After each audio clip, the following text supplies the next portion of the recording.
ഈ അടുത്ത് റിസറക്ഷൻ എന്ന ഒരു സിനിമ കാണാനിടയായി. 1999 റിലീസായ അമേരിക്കൻ കനേഡിയൻ മൂവിയാണിത്. പടം കണ്ടു തുടങ്ങി ഒരമണിക്കൂർ ആയപ്പോഴേക്കും ഒരു മലയാള സിനിമ എൻ്റെ ഓർമ്മയിൽ വന്നു.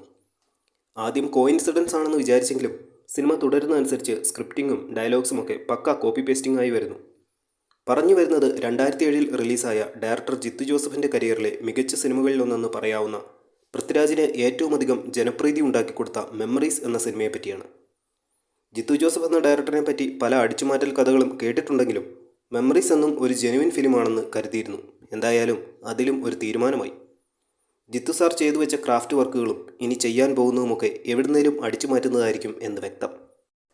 റിസറക്ഷൻ സിനിമയുടെ ത്രെഡ് മനസ്സിലാക്കുമ്പോൾ തന്നെ നമുക്ക് ചെറിയ ഡൗട്ട്സ് തോന്നും.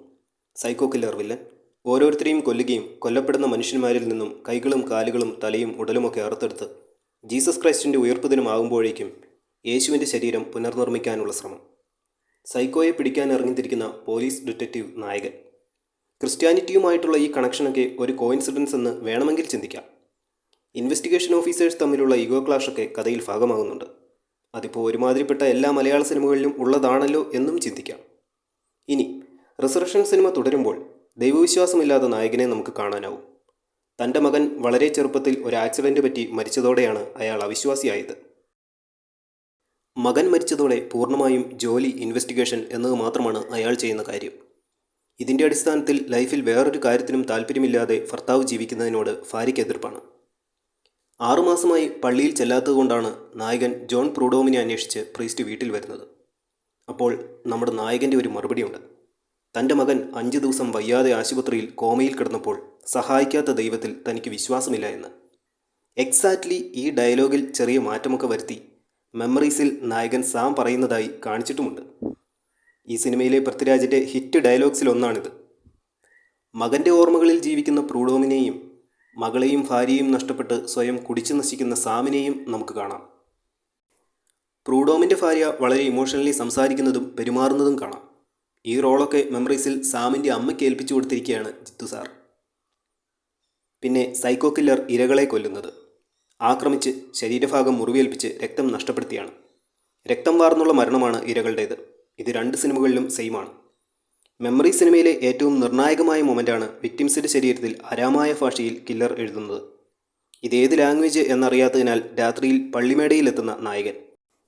അവിടെ വെച്ച് ജീസസ് ക്രൈസ്റ്റ് സംസാരിച്ചിരുന്ന ഭാഷ അറാമായ ആയിരുന്നുവെന്ന് പ്രീസ്റ്റ് പറയുന്നു. റിസറക്ഷൻ സിനിമയിൽ കില്ലർ റോമൻ ലെറ്റേഴ്സാണ് വിക്ടിംസിൻ്റെ ശരീരത്തിൽ എഴുതുന്നത്. അത് വെച്ച് ഉദ്ദേശിക്കുന്നത് ബൈബിൾ വചനങ്ങളാണെന്ന് മനസ്സിലാക്കുന്ന നായകൻ ജോൺ പ്രൂഡോം ഈ ബൈബിൾ വാക്യങ്ങളിൽ നിന്നും ഉദ്ദേശിക്കുന്നത് എന്താണ് എന്നറിയാനാണ് രാത്രിയിൽ പ്രീസ്റ്റിൻ്റെ അടുത്ത് ചെല്ലുന്നത്. എത്ര ഈസി ആയിട്ടാണ് ഈ സീനൊക്കെ അടിച്ചു മാറ്റിയിരിക്കുന്നത്.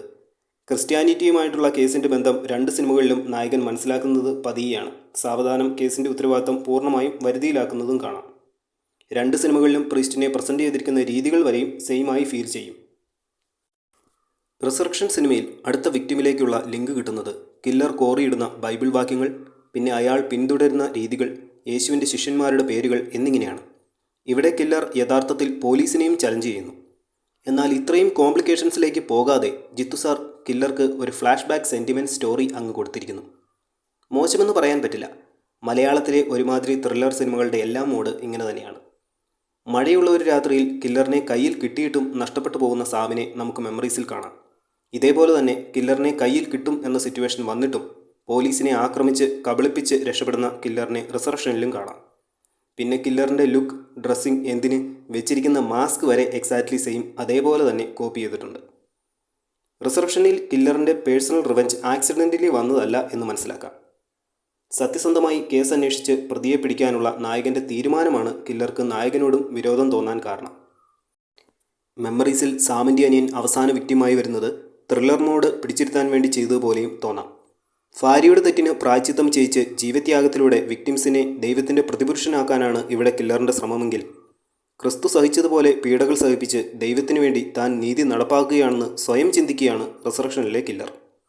സാധാരണ രീതിയിൽ അറിയാവുന്ന കൂടെയുണ്ടായിരുന്ന ഒരാൾ തന്നെയാണ് കഥയിൽ വില്ലനായി വരുന്നത്. ക്ലൈമാക്സിൽ 2 നായകന്മാരും നോർമൽ ലൈഫിലേക്ക് തിരിച്ചു വരുന്നതായും കാണാം. റിസറക്ഷൻ എന്ന സിനിമയുടെ ഓരോ മൊമെൻറ്റും സീൻ ബൈ സീൻ വളരെ ഇൻട്രസ്റ്റിംഗ് ആയിട്ടാണ് പോകുന്നത്. പ്രത്യേകിച്ച് ക്ലൈമാക്സ് ഭാഗങ്ങളൊക്കെ. ഇംഗ്ലീഷ് മൂവി ആയതുകൊണ്ട് തന്നെ ക്രുവൽറ്റിയും ബ്രൂട്ടാലിറ്റിയും അതുപോലെ തന്നെ കാണിച്ചിട്ടുണ്ട്. പറഞ്ഞു വരുന്നത് മെമ്മറീസ് മോശമാണെന്നല്ല, കിട്ടിയ ത്രെഡ് വെച്ച് കുറച്ച് വർക്ക് ചെയ്തു. അതുവരെ കണ്ടിരുന്ന മലയാളത്തിൽ വന്നിരുന്ന ത്രില്ലർ സിനിമകളിൽ നിന്നും വ്യത്യസ്തമായിരുന്നു Memories. Camera works and thriller mode എടുത്തു പറയേണ്ടതാണ്. റിസറക്ഷൻ എന്ന സിനിമ 1999 ഇറങ്ങിയതല്ലേ, ഇതൊക്കെ ഇനി ആര് കാണാൻ? കണ്ടാൽ തന്നെ പറയുന്ന കാര്യങ്ങൾ അംഗീകരിക്കാതിരുന്നാൽ പോരെ എന്ന ചിന്തയിൽ നിന്നാവാം സ്റ്റോറി ത്രെഡും ക്യാരക്ടേഴ്സിൻ്റെ ആറ്റിറ്റ്യൂഡ് വരെയും കോപ്പി പേസ്റ്റ് ചെയ്തത്. പക്ഷേ ഒരു കാര്യമുണ്ട്, സ്വാഭാവികമായും വളരെയധികം റെസ്പെക്റ്റോടെ ഇങ്ങനത്തെ ഡയറക്ടേഴ്സിനെ കാണുന്ന പ്രേക്ഷകർക്ക് ഇത്തരം കാര്യങ്ങൾ കാരണം ആ ഇഷ്ടം ഇല്ലാതാവുകയാണ് ചെയ്യുന്നതെന്ന് സത്യം. അല്ലെങ്കിൽ അറ്റ്ലീസ്റ്റ് സ്റ്റോറി ക്രെഡിറ്റ് എങ്കിലും ഒറിജിനൽ സിനിമയ്ക്ക് കൊടുക്കുവാൻ ശ്രമിക്കാമായിരുന്നു. കാരണം ഇത് കേരളമാണ്, മലയാളികളാണ്. നമ്മൾ ഏത് ഭാഷയിലുള്ള സിനിമയും കാണും, ആസ്വദിക്കും. ഇന്നല്ലെങ്കിൽ നാളെ ഈ കോപ്പി പേസ്റ്റിംഗ് ഒക്കെ എല്ലാവരും അറിയും. അപ്പോൾ ജിത്തു സാറിൻ്റെ 2 സിനിമകൾ വരുന്നുണ്ട് എന്നാണ് അറിവ്, റാം ആൻഡ് ദൃശ്യം 3. ഇനി അതൊക്കെ എവിടുന്ന് അടിച്ചു മാറ്റിയതാണോ?